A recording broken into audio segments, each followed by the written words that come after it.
Evening. She had been entrusted to care, and not just care, but nurse, the most vulnerable patients imaginable. Babies, some barely a few hours old, who desperately relied on her round-the-clock attention. But today, Lucy Letby went down as the UK's worst child serial killer, convicted of murdering 7 infants and attempting to kill 6 more. It has been a deeply shocking 10-month trial, the scale of which is almost without precedent in British legal history. And already questions are being asked over whether Letby could have been stopped sooner. Senior doctors say they certainly tried. Now police are reviewing 4,000 babies' care and an independent inquiry has been ordered. But tonight, raw is the sense of betrayal by a woman who weaponised milk and air to harm and kill. Hello, Lucy, is it? Yes. Hello, my name's Chester, please. Look, it's Stephen, 2 seconds. She was a nurse, trusted to care, but who chose to kill.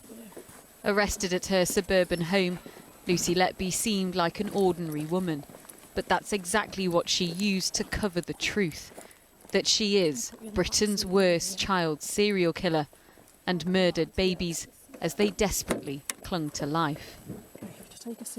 After more than 100 hours, the jury reached their verdicts and the police spoke on behalf of all 17 families involved.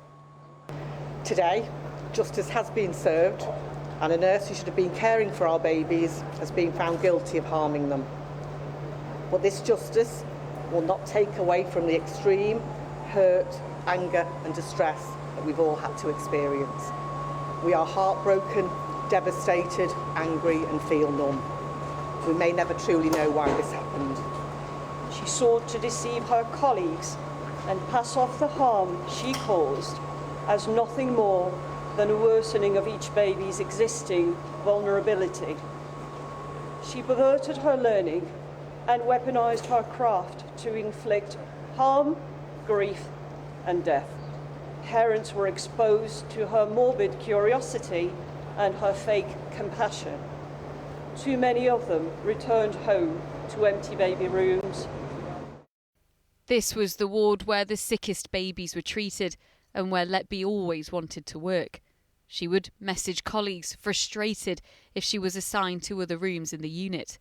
And it's where she began her murderous campaign in June 2015. Over a year, she attacked 13 babies.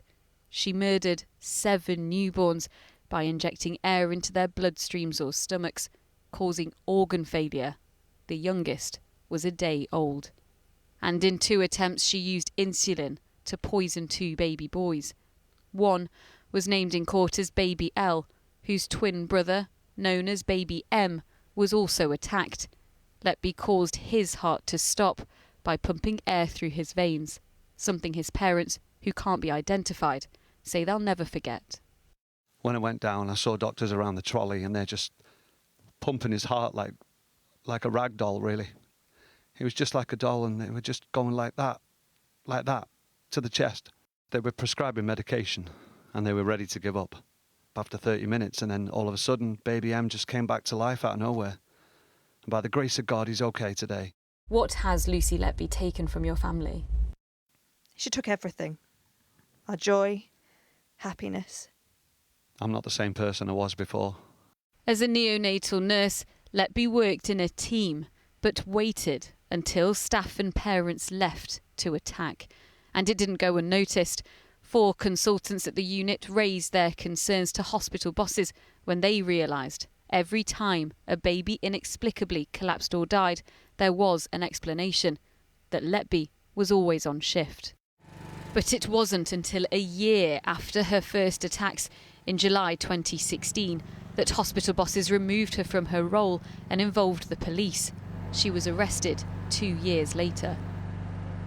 When officers searched her home, they found a post-it note where she wrote, "I'm evil, I did this," and a diary where she marked the date of her attacks with the initials of her victims, but Letby never admitted her guilt. They told me that there had been a lot more deaths and that I'd been linked to somebody that was there for a lot of them. Did you have any concerns that there was a rise in the mortality rate? Yes. Okay, So tell me about that. What concerns did you have? I think we don't just notice as a team in general, the nursing staff, that this was a rise compared to previous years. And throughout the trial, Letby never accepted responsibility for the deaths. Instead, she claimed she was being bullied by doctors on the unit, or that other colleagues' incompetence could have caused these babies to die. But the jury didn't believe her, and as each of the 14 guilty verdicts were read out, one mother sobbed from the public gallery, and other parents collapsed into each other's arms. The jury, though, were unable to reach a verdict on 6 counts, leaving some families with no answers. And today there are serious questions about how Letby was allowed to work at the Countess of Chester's neonatal unit for so long. We are extremely sorry that these crimes were committed at our hospital. Our staff are devastated by what has happened, and we are committed to ensuring that lessons continue to be learned.